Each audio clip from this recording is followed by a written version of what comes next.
Good evening, everybody. Welcome to the Blue or Broad Show, live from my home. We're not in the studio tonight. We thought we'd give the studio a miss tonight. Coming to you from the comfort of my home, and I've got Paul Sebastiani with me. Paolo, what's going on? Oh, just bathing and basking in the glory of a victory against Essendon. But I will say the emotions have they've tapered off slightly. So it's good to have a Monday where I'm not too worried about exactly where the club is going, and no one's popped or blown a gasket, which is good. So yes, no Monday-itis. No, that's good. Yeah, I'm very much the same. I think I'm all Kool-Aided out. I enjoyed yesterday for what it was, and I think tonight we're gonna have to refocus pretty quickly. And it's a shame that it was a Sunday game because you don't really get like another day to bask in it, right? Oh no, like it's look. I mean, and this is the thing with the competition. I mean, it's ruthless. You know, I mean, us as fans, we hang on to wins against rivals like this, and you know, I've still been sending videos of Cripps' goal and to mates and stuff, and it's fantastic to beat your arch rivals. But again, you know, it can all come crashing back to earth at 5:30 p.m. Next Sunday. So we've take it in as much as we can, and then move on pretty quickly, and get as many people as we can to Marvel Stadium on Sunday. So yes, onwards and upwards, Terry.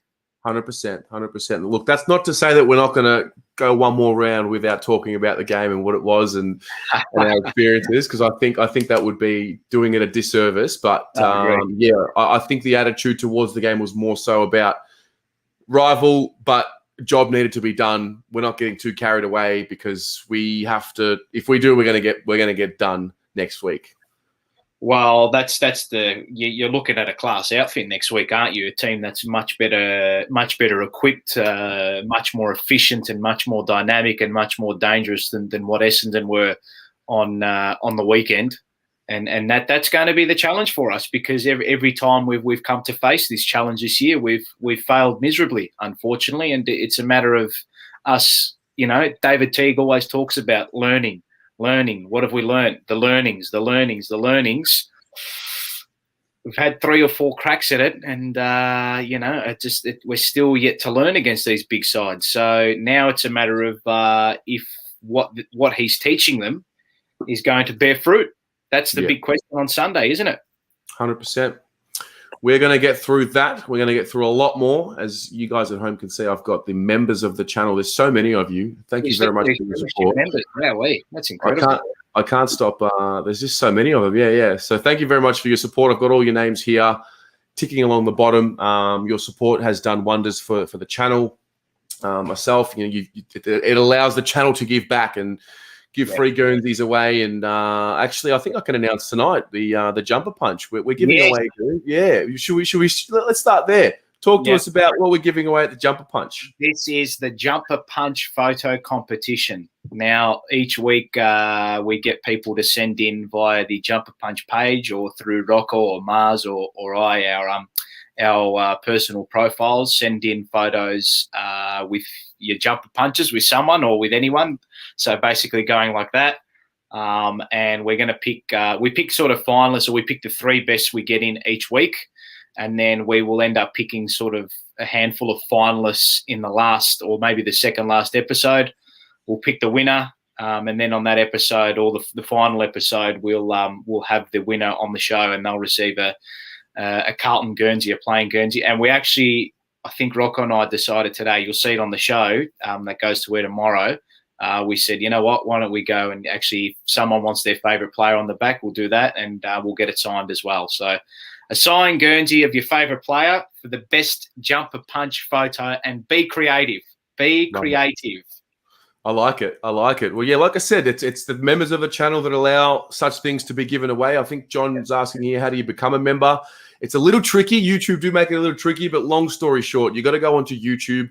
You got to go to the Blue Broad channel. You probably got to do this on a laptop or a computer, and there's a join button next to the subscribe button. You hit that, you pick the type of membership that you'd like, and and we'll go from there. But listen, Paolo, enough about the money, mate. This isn't the Carlton Financial Club when it comes to the fans, mate. We don't want to talk about the money, mate. We want to talk about the football. So why don't we start with our first item on the agenda, and that is the board news, because the idea of the Monday show is to not only talk about the game, but important news that's come up. Now, two bits of information, very important. I think the first one will start with the president, Mr. Lejudichier, who has announced that at the end of the season he won't be renominating or nominating for another term, which is not surprising to us, but it was still up in the air. And the second bit of news is about Chris Judd, who's going to be stepping down. So why don't we start with the Prez? What did you make of it? You guys at home, what did you make of the news, like the timing and whatnot? Jimmy Lazaro is now a member, so welcome, Jimmy.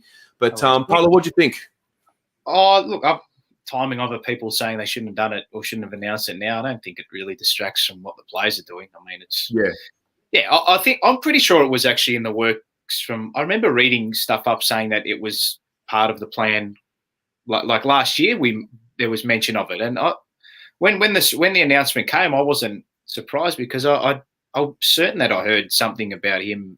He was eventually going to step down come the end of this year. So they've obviously, the club clearly have had that as a succession plan, and now Luke Sayers hops into the role. So and mate, Prez. I mean, when did he take over? Terry took over in 2015. I think so. Yeah. Yeah. So since then, and I jotted it down, we had 47,305 members, and now we've got 80,300. We've got 80,300 members now.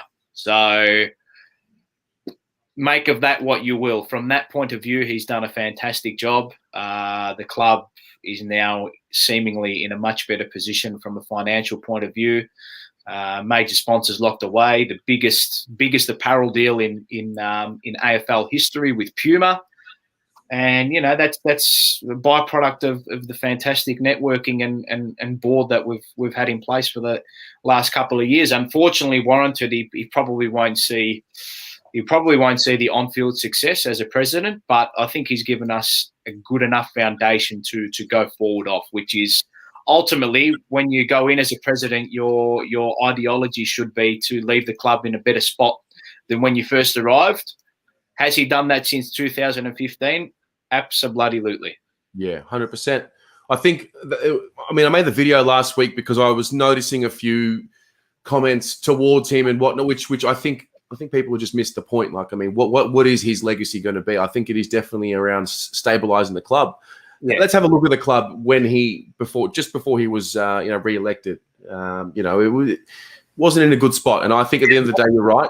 It was a shit show. Right. Yeah, so off field, I think we are as set as we could be, and now hopefully the on field, can just follow suit. Yeah, it may almost even be a lag effect with regards to that sort of stuff. Maybe it's like, in economics, they say there's like an 18-month lag effect with policies that are put in place to reach a desired outcome. And it doesn't always get that way because, like society, footy clubs, they're a complex place. You're dealing with 44, 45 different individuals. You've got different coaches, different teams, different lines. And it's the sum of all parts, isn't it? Granted, not everything that the board have implemented has gone into place. The coaches obviously, clearly that hasn't worked. They got rid of, they got Malthouse in, got rid of him, got Bolton in, got rid of him, and now they've got Teague in, and there's obviously a question mark on that. So, as I said, though, the club is in a much better place than what it was in 2015, and there's no risk of us handing in the keys anytime soon. So, and I think the big thing with the club is now they've created, or they're trying to create, a self-sustained model away from the pokey machines and all that, which is fair enough, I think, and that's sort of something that they've had to look towards too, and hopefully, well, they've said in their annual report that in the next couple of years they'll be relying on revenue outside of pokies, which is great. Yeah, spot on. Young Corin, he's said a bit of energy about us this week on your boys. He's up and about, young Corin. He loves it. Appreciate that, Corin. Paolo, what about the Juddy one? Because that was interesting to me. I never really understood his role. When I did my digging and my research, it was basically he was the conduit between board and and football department. It just seemed like one of those footy boy roles, keep him in there. And I'm going to be honest, I don't really know what the role was and what do I judge him on? Like, how do we judge Juddy on this new role that was created? What was his actual role? The director of football, was it? Director of football with an independent subcommittee thing in here, and I don't really know. And I'm going to be dead honest here, and I always will be. I just feel like it was a bit of a side hustle for Juddy, as opposed to yeah. No, it's fair enough, I guess. Yeah, I mean, look, I don't know what his role was off the field there. Clear. I mean, as a board member, I think it's about governance, corporate governance, which is, something that I think he's got an MBA, which Masters of Business Administration. So he clearly has an idea there. He's not a stupid human being, very, very intelligent human being. But I don't know. I mean, if his core business is, if his core role is as a director of football is to overlook the football department and what's going on there, well, on field there is still some major concerns which we'll get to later. But I'd never know he was. I barely even knew he was a board member, to be honest, until it sort of came out. I completely forgot he was on the board. But I was a loyal servant. Well, I was a servant to the club, and did what he had to do as a player. And I don't think we're going to remember his legacy as a board member. Put it that way. No, well, that's the thing. That's kind of what I'm getting at. Would have loved to see it. I said it last week. Would have loved to. I mean, he was one of the greatest stoppage players that we've ever seen. I think Paddy Dow would be a great understudy for him. I don't know personally. Right. But anyway, it is what it is. We're going to move on because we're going to talk about the Carlton reserves, right? Yes. Your report came out today, so thank you very much for that. Apologies to Lockie O'Brien, who I missed out on. But you mentioned, mate, played maybe one of his best games for the year. Sorry about that, but no, there's a little pin comment up on the YouTube video for that. So no, it was a good win because we were challenging that first quarter, and like we were there together at the game, and you saw me a couple of times just turn away, and me, I just had to. I couldn't blow my I couldn't pop a pressure valve before the actual before the big game at the G arrived. So I tried to compose myself. But look, mate, they responded really well after quarter time, and it was it was similar to our response in the AFL game where we sort of. We got on top in the second quarter and we rebounded really well, but we hit the scoreboard a lot harder than what the AFL boys did. So, look, it was a game I think they were expected to win, and they won very convincingly in the end. So there was nothing at risk at halftime. They controlled. Structurally, they looked really sound as well, and Daniel O'Keefe's got them playing really well, which is fantastic. And I mean, the two guys, the talk of the town down in the reserves was Nick Newman and TDK. Who returned really, really well, which is nice to see, given that TDK is coming off a stress fracture in his back, and Nick Newman's coming off that long knee injury, which he had a few issues with coming back from as well. So those two looked fantastic. I was only there for the first half, but I'm not putting any pressure on Newman to come in straight away. I really just wanted to make sure he got through unscathed. Yeah. I actually thought he looked pretty fit for someone that's missed as much as what he has. He did that, and I think that was the thing that stood out for me, and the way he moved across the ground as well. And what I think the big thing for me, especially a player in his role, when you miss that much football, finding space can sometimes be a little bit difficult when you come back into the game. But he was able to do it quite comfortably, and I think what I like about him too is he works the ankles by foot really well. And that's something I think we just miss a little bit of at halfback in the AFL side. So, look, I'd vouch to say that TDK would probably come in before Newman, just because we've already got those halfbacks sort of locked in at AFL level. Whereas, I think TDK, I think his injury was obviously less severe. So he's been able to do, a bit more work over the last couple of months. So TDK is probably the obvious one, but they were the AFL listed boys. Those two guys were fantastic. Yeah.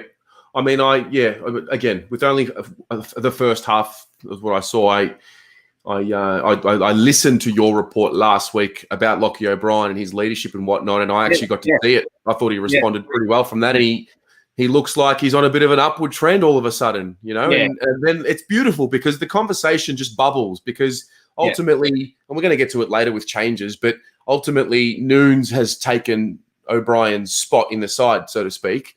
And then the conversation, he's just got to keep playing well and get to a point where we start asking the question, you know, should he play? Well, that's the question now, isn't it? It's look, I think with his role now, I think especially him as a footballer, you don't lose your talent. I just think with him, it's all in his head. Yeah. Like that's what I think it is with him. And for me, and it was one thing, and I as you said, I said it last week, that his leadership is something that no one has really spoken about. I hadn't seen it until last week. I don't know if that's been a directive from one of the coaches or it's just him maturing into a footballer. You know, it could be a little bit of both. But he's a player that just needs to, if he's a player that can start getting the ball at AFL level 20 to 25 times a game, then he's going to seriously damage opposition because he's got a fantastic left foot and it's a weapon. And you see it in the VFL coaches report every week on the club website. They say his left foot is a weapon and he just needs to begin to utilise it a lot more. That's what it is. A player like him on the outside needs to be winning a lot more of the ball at VFL level than what he is at the moment. But what I see from him with ball in hand is a big positive. I don't think he missed a target by foot on Saturday. Not from what I saw. It's fantastic. Yeah. So, all right, cool. Well, for those of you who haven't watched it after the show tonight, be sure to go check out Paul's VFL report. He does it every week for us here on the channel. Very much valued because ultimately it just adds another layer to the understanding for the fans, and it's great. And also, I think it's important as well for those of you in the audience, if you get a chance, go down and watch the boys play. It's very much a local footy game in the vibe. You get to be right up there and close with them, and you get to really feel, the game and what's being said. I remember, I should talk about this. I don't know if Willow was on the angry pills or whatever happened, but before the first bounce, he roundhouse someone and hit him right. It was kind of like chest neck. He's given away a free kick before the ball was bounced. Now I'm just thinking, oh no, Willow, what's going on with Willow? He's a little angry at the moment. He's a little frustrated.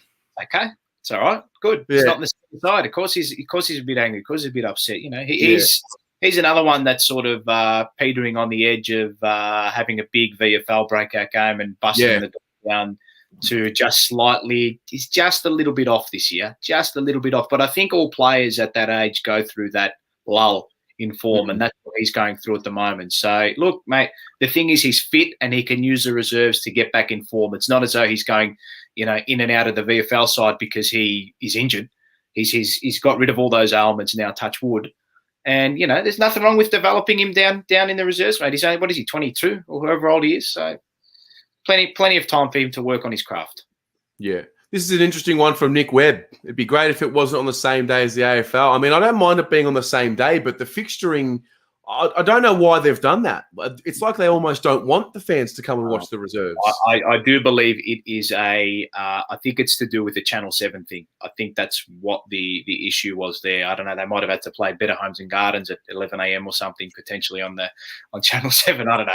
Maybe reruns of Home and Away or something that they had to play, or a reality show. But no, I think it was to do with the Channel 7 scheduling is what the issue was there. So ideally, you'd probably play the game at 10:30 or 11, so you can watch the whole game and then head off to the reserve, head off to the senior game without having an issue. But that's the way it was, unfortunately. It's going to be the same again this weekend. It's a 12:05 p.m. scheduled game at Whitten Oval, so that's a bit of a pain in the ass. But we'll get there for as long as we can, and then it's off to Marvel. So. Yeah, the last one on the reserves before we move on was Matt Kennedy, who I thought he was best on ground until half time, and then as I'm driving away to come home and get ready to go to the MCG for the AFL game, I see him walking out with his shoes, and I don't think he was injured, and I was thinking, is there a laid out? Do you know, Paul, or does anyone in the audience know what happened? I have an inkling purely because of what I heard in Teague's presser after the game where he said Harry Mackay had the bug. Yep. I reckon that's why Kennedy may have come out of the VFL team to go down to the MCG just in case Harry had a turn for the worse. Okay, interesting. All right. That's what I think it may be. I don't know. I have no insight into it, but I think that's what it probably would have been. Yeah, makes sense. Yeah. Makes sense. All right. Well, listen, mate. Fuck it. It's time to talk about the game. I've spoken way too much today about the game. I've done my videos. I really don't want to talk about it. I'm sick of hearing my own voice. But I want to ask you, what was your high-level summation of the game? And you guys at home, I do this every week, and I love doing it.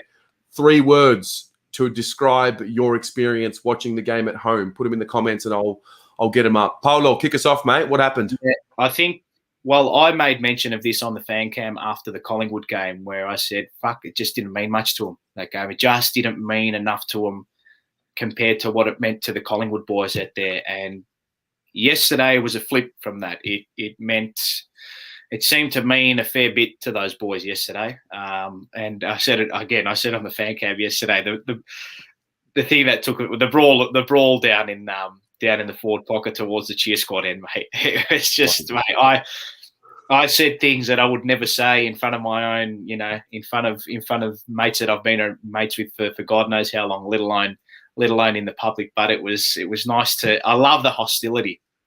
The hostility was fantastic. So. Yeah, there were a few interesting stories. I know Rocco said he was very happy to have attended the game with Mars and I. So I think it was more like looking away from the game. I think it was more the whole idea of the fight and the passion and the stories that came out of the game rather than the analytics side of it. Yeah. That's what I got from it. So yeah, and as I said, it meant something to them yesterday.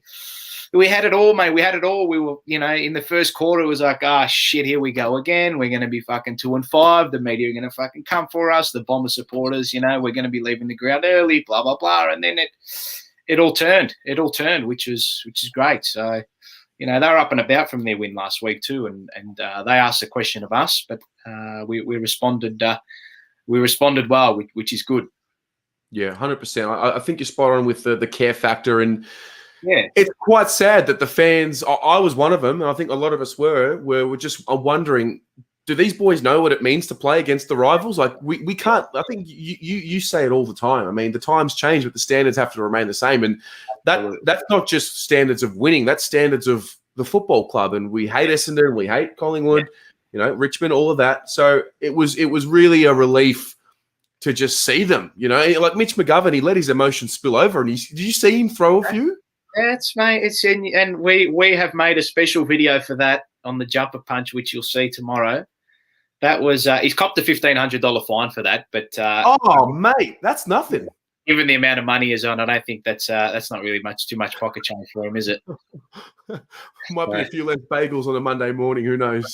It could very well be, mate. Could very well be. But look, that's what I was asking for in the Collingwood game, mate. I wanted to see a little bit of biff. I wanted to see that it meant something to them. Mike Fitzpatrick with that quote, it's to paraphrase it, it's not about the number on the back, it's about the monogram on the front. That is what it's all about. You play for that. And isn't it amazing? The 2 young fellas who came in to the side, they took that mantra willingly, whether it was subconsciously in their mind. That's, Parksy and Owies, just they embodied the fans yesterday. Parks and Owies. Yeah, they did. Fan base. And always when he kicked that goal after the 50-metre penalty, going up to the cheer squad and giving it to his opponent, that's what it's all about, mate. Parksy not giving up on chases and hitting his tackles hard and not wanting to be beaten, and that's it. Oh, and Michael, sorry, mate. Sorry, I didn't even mention you. Sorry, you were there too, Michael. I apologise. Good to see he's watching. It's good to have him here. No, I think a case in point with Parks. I mean, he made some errors. Let's be honest. Defensively, he let Harrison Jones off the hook, but because of the way he played the whole game, he made some errors. But because of his attack on the footy and because of his attack on the man, you live with it. You live with the errors if you know they're playing the right way. Yeah. And what I think stands out for a kid like him is that, all right, he makes errors, but it's almost like he forgets he's made them. Like it's just bang, it's just, all right, on to the next contest. There we go. go again, go again, go again. And I think what I like about him too, he's actually, I'll tell you what, mate, his kicking action is dog ugly. It is dog ugly. But he knows his limitations. He doesn't try to bite off more than he can chew, and that is what you want as a defender with the pick that we picked him up with. You know, he's a rookie draft defender, and he intercepts when he has to intercept. He spoils when he has to spoil, and it's just about doing the basics right when you come into the side as a youngster now, and then that's what he's doing. He's ticking all the boxes thus far. 100% he is. 100% he is. What did you make of the? I ask it pretty much every week now, just because I want to get a running commentary from the fans every week. What did you and everyone at home make of just the leadership on the day? I mean, look, for them to respond and respond the way they did, and I think the big thing for us was our ability to settle once the first quarter was done and just go back to what was going to win us the game. You know, I mean, obviously you need the emotion in there to spur you on and drive you on, but ultimately it's, structure and using the ball properly. And look, Cripps, I love what Teague said in the press conference about him. He said Cripper came up to me at 3/4 time and said, look, I know I'm not having the best game, but leave it with me and I'll deliver for us in the last quarter, something along those lines. And then he goes out and kicks that goal.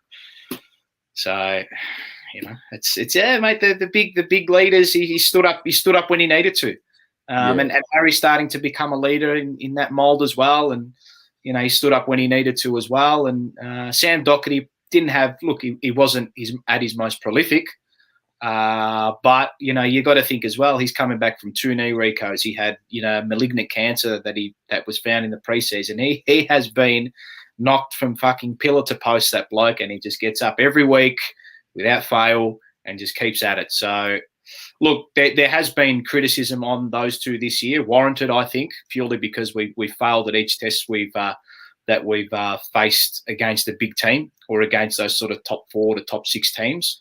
And as I said, that criticism is granted, but it's just about what you do going forward. And I think our leaders were fairly good, but I think it was more our young leaders that stepped up yesterday. Those high draft picks that they're expected to play well, like Wiedering and Mackay, they're the future, and Sam Walsh as well.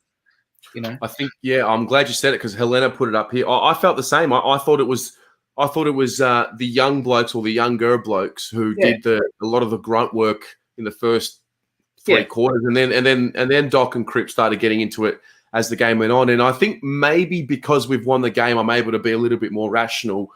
But, I mean, I know people don't want to hear patience. They don't want to hear it, and I get it. I understand. But Doc and Cripps, first of all, they don't know how to win. So we've already established that. So how can they know how to lead if they don't know how to win? And I think we've got to sometimes we've got to give them a bit of time to learn how to lead. And it's not like it's not through a lack of effort. And I'm hard on them too. I'm hard on them too because with the mighty Carlton Football Club and their standards and all of that. But I do think that they are just battling through it. And it's a lot of pressure. Yeah. It just looks like it's a lot of pressure in the way that they play, Yeah, it's a high pressure role, mate. And with that, it's a heavy Guernsey to wear, mate. It's not something you wear lightly. And look, I mean, there's always this criticism over the co-captaincy. Look, I'm not a fan of it. Me personally, I prefer to have one captain steering the ship. That's just my own personal view on it. But again, it's just about continually getting better, finding ways to. What I think is, the hallmark of a good football team is to have, you have your leader on the field as your captain, obviously. But then it's the guys around them that, let age be no boundary, mate. Let age be no boundary. No, mate. That's right. Cripps, I mean, while she's playing like a captain, you look at from an example point of view, and, they say, the captain sets the standard. From a standard point of view, he's the one setting the standard at the moment. But just because he doesn't have the captain's armband or the captain's tag on his name doesn't mean anything. And this is what good football clubs do. They all find a common goal and they all lead each other in the same direction. And that's ultimately what's going to bring success. So, look, whether or not there's a change of captaincy at the end of this year, I don't know. Whether they go younger, I don't think they will.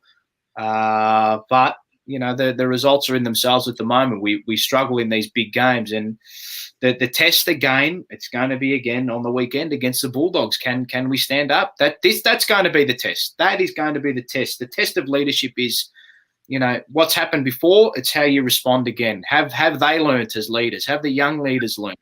That's the question. No, spot on. Absolutely spot on.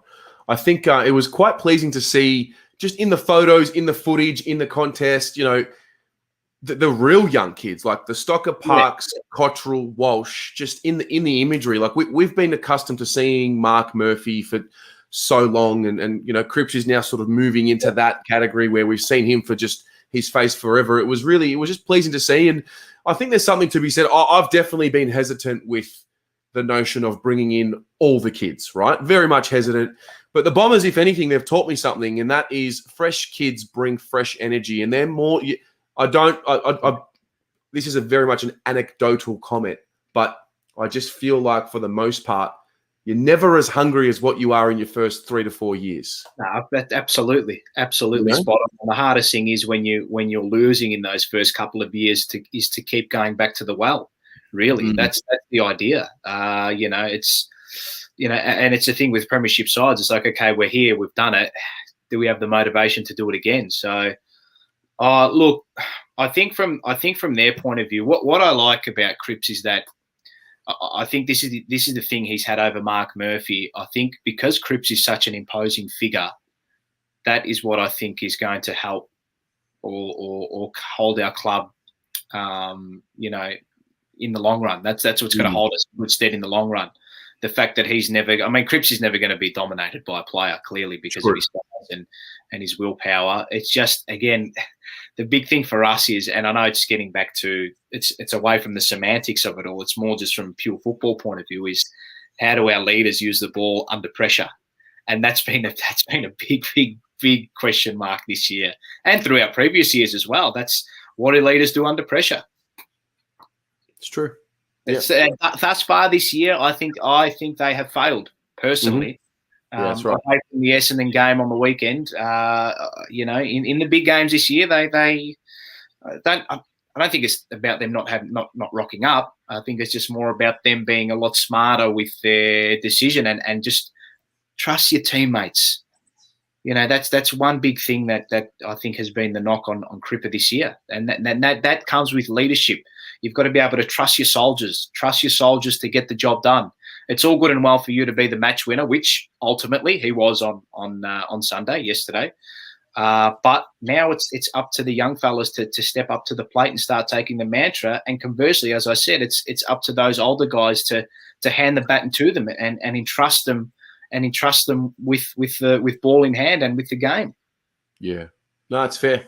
It's fair. I'm hoping more than what I'm sure, but I'm hoping that the Cripps goal was just the opening of the floodgates, and he can just use that and hopefully get some confidence up, because the roar when he kicked that was that's why you go to the footy. 15 bays just behind the fucking goal, just all fucking exploded. It was fantastic. And yeah, that's, as you said, that's why you go to the footy. So I hope that moment's a circuit breaker for him. Yeah, absolutely. Another one I want to talk about, because we talk about responsibility and the new faces, and this guy's not really a new face, but we're hoping that his mentality, is such where he starts taking responsibility. Dave Cunningham, how good's that? Well, I reckon, to put it bluntly, I think he's pulled his finger out of his ass, to be honest. Yeah. That's what it looks like to me in the 2 games he's been back for. He hasn't been the flash in the pan type player that we've become to know. Look, Granted, it is a small sample size of only 2 games, but what I have seen of him this year is that, a willingness to hunt the football and be in the game for longer and keep his head in the game for longer. And it was capped off beautifully at the end of the game when he was the one receiving the ball and finishing the job for us. Yeah, no, I was just happy for him, and he's done it before. He's had a couple of good weeks. It's actually interesting because Essendon, he played pretty well last week. Essendon, he plays well against them generally. He did it again, and the Doggies is actually another team who he plays well against historically. Yeah. So set up very well to springboard off and have a good year with. So, and he's one player that I mean, we've pumped him up more than mate. We've put more raps on him than a Christmas present. It's just, I think he almost believes the hype that's been around him too. Super talented player, like ball in hand. He's electric, and when he gets it, he just makes things happen. And that's players like that are they're just very hard to find, mate. He's got that burst away from the stoppage, and that's what we don't have in midfield. Like, we don't have that. Now we've got it. Now we've got it. True. Yeah. I mean, look, it's no secret. I'm a massive Mark Murphy fan, but in my ideal reality, Cunners is the Murphy. He pushes Murphy out of the team. He's the man. As much as I love Murph, what would make me even more happier is if Cunners says, you know what, you're not coming in because I've got this now. But what I fear, I'm mindful of it, is that when Williams comes in, if Murphy comes back in, which he probably will, I don't want Cunners to then resort to, they're the safety net, and I don't need to go and take ownership. And that's what I'm a little mindful of with him. Yeah, well, I think it's almost incumbent on the club now to say, no, David, go out and do it. This is your mate. There's no, you haven't got like when Batman climbs out of the cave, the prison there, mate. Just make the climb without the rope. No safety net. You know, the fear of failure should drive you on, mate. And that's the banter I think the club have to take now. We can't protect him anymore, mate. He's not a kid anymore, mate. He's not a kid anymore. Right. He's not a kid anymore. He's in his sixth year. He's part of the 2015 crop. Yeah. So I'm just happy for him. I hope he can back it up. And, you know, I think I said it earlier today, like, none of us want to hate these players. We want them all to work out, you know? Of course we do. Yeah. Also on Murphy, a few people have the conspiracy theory hats on. They said, the Murphy injury was a bit of a fugazi. Can confirm the bloke could not move his neck. He was moving like this.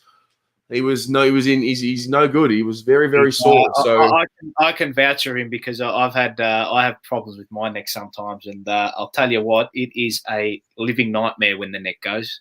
Absolutely. I think my man Adam Maple on Facebook tried to post it in 3 or 4 groups that it was a fake injury, trying to get a bite. So we'll give him the bite that he wants and the attention that he's craving. But don't be telling me that Murph's faking an injury, Mr. Maple. Oh God! But going back to him as well, I think he would be the proudest of a guy like David Cunningham to be taking his spot. Yeah, mate, absolutely, absolutely. Yeah.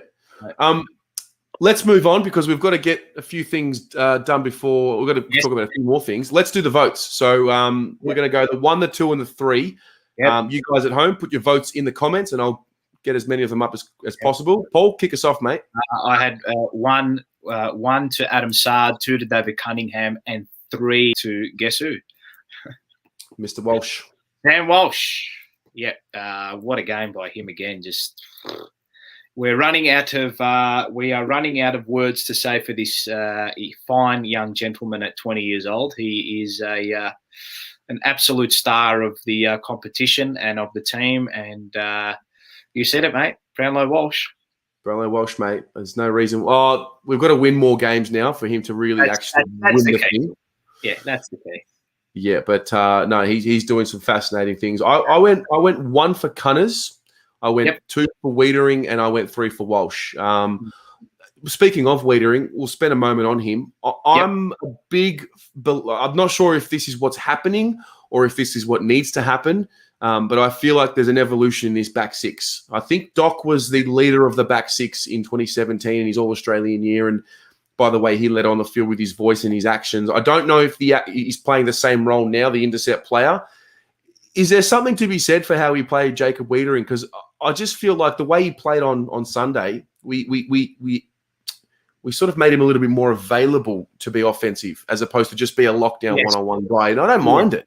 Yes, yeah. I think this is a byproduct of Parks coming into the side and allowing him to zone off and be that extra up at the contest and taking those intercept marks, which is what he's priding his game on at the moment. And what I really loved on the weekend is as soon as he marks the football, he's going.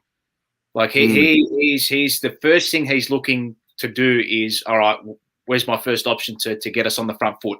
which is what I really like, and that's something in defenders that, especially those key defenders. That's something that you need to have in your armory. You look at a guy like Grant, premiership defender. That's what he had in his armory. Grant, I think Wiedering is a much better lockdown defender than those type of guys. Like, I mean, mate, Darcy Moore was being spoken about like he was fucking the next Stephen Silvani, mate. You have fucking goals kicked on him every fucking week, and where the hell that came from, mate? Like, absolutely no idea where the hell that was coming from. And Wiedering just doesn't have goals kicked on him. It just he doesn't. No, he doesn't. And he's just he's a good, honest footballer that he never, ever, ever makes a mistake. Yeah. No, he's coming along nicely. It's actually crazy that he's played 100 games, isn't it? It just makes you think how fast time goes, and before we know it, there's going to be a whole nother crop of kids coming through. And mate, we're gonna be old and grey soon, Paolo, mate. I tell you what, we're in the prime of our lives right now, but soon we're going to be the old dusty ones, mate. I'm halfway there if you look at the top of my head, mate. No, but back on him, mate. He's coming into his own now, and I think I said at the start of the year before the season began. I think we may have had when we had a chat in the preseason that we almost destroyed him by playing him at full forward. Tell you what. Jesus Christ. Square pegs around holes, as Marzi famously quotes all the time. So we picked him up as a fullback. We've developed him now as a fullback, and he's arguably in all Australian form, the young fella. Yep, love it. Give me a notable player who didn't quite get in your votes, but you want to give him a little bit of a shout out because he did something or had a game that you thought deserved something. Yeah, well, it had to be Harry Mackay, I think. Just now knowing what we know now that we didn't prior to the game, the fact that he was crook going into it and put his hand up and said, no, I'll get my job done for you, coach. And he there when the whips were cracking. He was the man putting his hand up for those goals, and it was nice to see the umpires finally realise that every fucking week he gets held by the arm or the bloody jersey. It's true. I think over the next few weeks, maybe because he's in the Coleman race as well, he might start getting the superstar calls that the others get. Yeah. And look, I mean, it's a stupid saying, but it's right. Like, I mean, the talls don't get any smaller when the game goes on. So, and he took his goals. He took his goals very well on the weekend, very, very well. So he is my honourable mention. Okay, my honourable mention is my boy Matty Owies. I was stoked to see him. I thought he took a little. He needed the first goal just to get himself into the game, and I think once he kicked the first one, he smelt blood. And I think I didn't know he had a bit of grunt in him like that, but he's put on some size. He's very comfortable in the contest now, and he is the one that really started the fight in the third quarter because he started pushing Redmond, and I'm all about it. And if he's staying in the side. Yeah, 100%. 3-goal game with what he did. And don't forget that big tackle down at full back as well, working up the ground and laying that big tackle. And the set shots were the first set shot that he took, he finished beautifully. And this is the beauty you get with going down to watching the reserves and these young players developing. Every time he has that set shot at Icon Park from that same spot that he did the first set, he doesn't miss. No, that's right. He doesn't miss those. And I turned to Rocco and I said to him, mate, he won't miss this.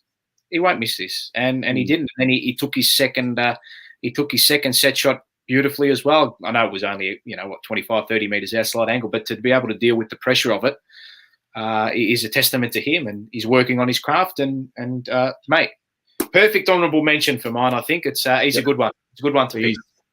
There is another issue coming out of the game. We're going to start talking a little bit more about the high-level things. And this morning, people were getting a little angry at the mainstream media who were sort of building the story of the game around the Essendon kids and how they showed some promise, and they forgot that Owies and Parks and Cottrell and Walsh were really leading the way for us. And it just got me thinking, do we really care what the mainstream media think? Because one thing about the Carlton supporters is Yeah.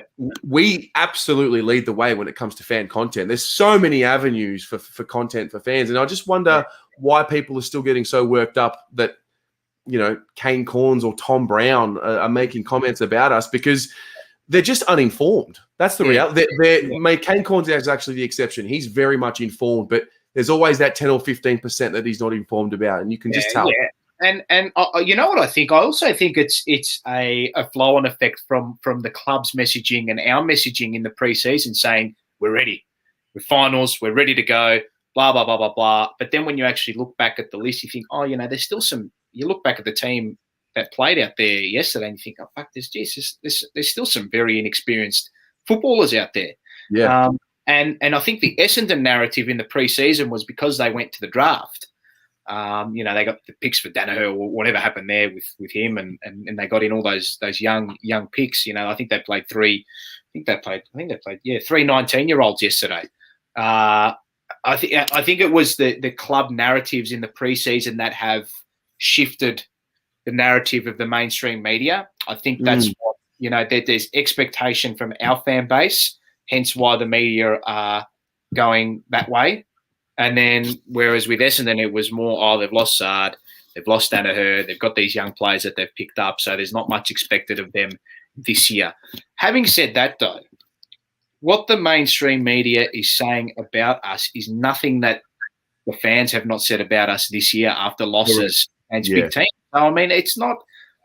Look, the headline from Fox Footy after the game was a bit. That was a bit of a kick in the guts, considering we had a host of young blokes out there as well. But it's they've got a right to criticise. And what are we, 3 and 4? And it's still, I think it's still below par from where we're at. I think the criticism is granted at the moment, mate. Yeah, no, fair enough. I agree. I just found it very interesting that people were getting so worked up, and it's like, well, why? Like, why? Why are we getting so worked up? We're getting worked up ourselves over the same things. Yeah, exactly. And I think Bucky put up this like cycle of like, it's like, okay, well, after a bad loss, this is like the cycle. It's like, okay, smash the club, criticize the shit out of him, hammer him, get over it slightly. Then the media say exactly the same thing that we were saying an hour after the game. And then the next cycle is, hammer the media that said the exact same thing that we said an hour after the game. So it's just the forever-ending cycle, I think. So it's, you know what? People from the outside, you don't like criticising your club because you love it. Yes. And I think that's where the hatred and the anger stems from, I think. Yeah, fair enough. No, I like it. Just thought I'd bring it up because it was something I was noticing today. We're going to talk about something now called the Carlton Way. Yes. Because we're going to update it a little bit. And every week we've got to we're going to revisit it because all right, we're happy. We're happy that we've won the game, arch rival, the banter, all of that. But let's be serious. I still think there's a couple of things going wrong, and this will lead into what you want to talk about. I think we've actually mentioned it tonight. Our skill, execution, our decision making under pressure is, and the ability for opposition teams to kick the ball in the corridor at will is really worrying me. It really is. And I don't know if is it system, is it coaching, is it the players? What is going on? It's everything, really. It's not just right. Look, I'm looking at the stats now, and it didn't rain. It was the clearest of clear days you could get yesterday. We went at 69% disposal efficiency, and Essendon went at 74%.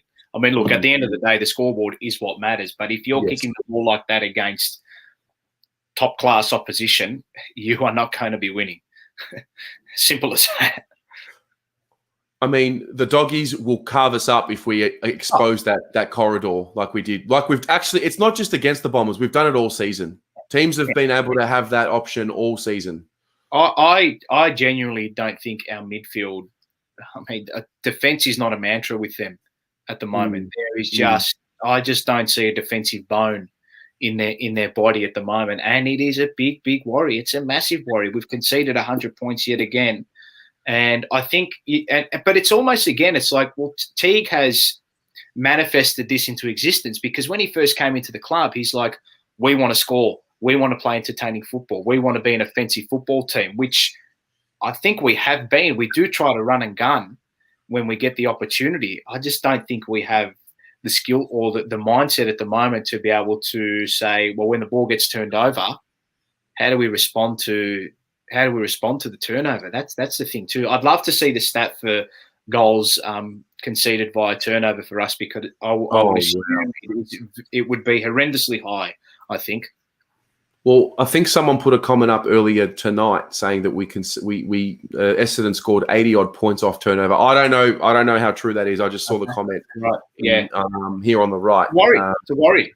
But it is a worry, because I now have become accustomed to, in 2021, when we turn the ball over, I'm looking straight away to our defensive goal square, and that's where I look for Doc, because as far as what I understand, and I could be totally wrong on this, he's the one that's going to make sure he plugs the hole, because that's Doc. Now, maybe he's not playing that role, but Doc for me is the coach on the field. That was the advantage of him, because he's so intelligent and he's had a couple of years off and he's watched the game from the coach's box, and we've put all this work into his coaching ability. And maybe I'm being too harsh on one guy, and it is a back six or a back seven. I understand that. Once we turn that ball over, it's a worry. And knowing how quickly the Dogs move the ball, it's a worry. Well, I think the thing is as well, the AFL and the way the game is going, it's team defence now, isn't it? So, I mean, if all blokes are not on the same page there, well, you're going to get carved up regardless. Because I actually think our back 6 or 7, from a talent point of view and looking at the names that are back there, I actually think it's a very, very solid back 6. My concern is the defensive pressure of our midfield, and just the smarts of our midfield as well when they don't have possession at a clearance. And I know it was only one passage of play, but it was from a centre clearance, from a centre bounce, and about 3 or 4 of our midfielders got sucked into the ball carrier and left 2 or 3 Essendon players behind them free. So, one guy's got the ball and 3 or 4 guys are encroaching him, and they just left the other 2 Essendon players free on the outside. So I think it's just about getting the balance between attacking your opponent with ball in hand and just sagging off them to defend properly. So, yeah, that's the defensive midfield issue is the problem at the moment. Yep. No, I'm with you. I'm with you 100%. And yeah, I was looking personally at Cripps on the weekend and some of his efforts after the ball was cleared out of his area. And he's want and will to desperately move to next contest. But I look at them because it's got to start from them. That's how I see it.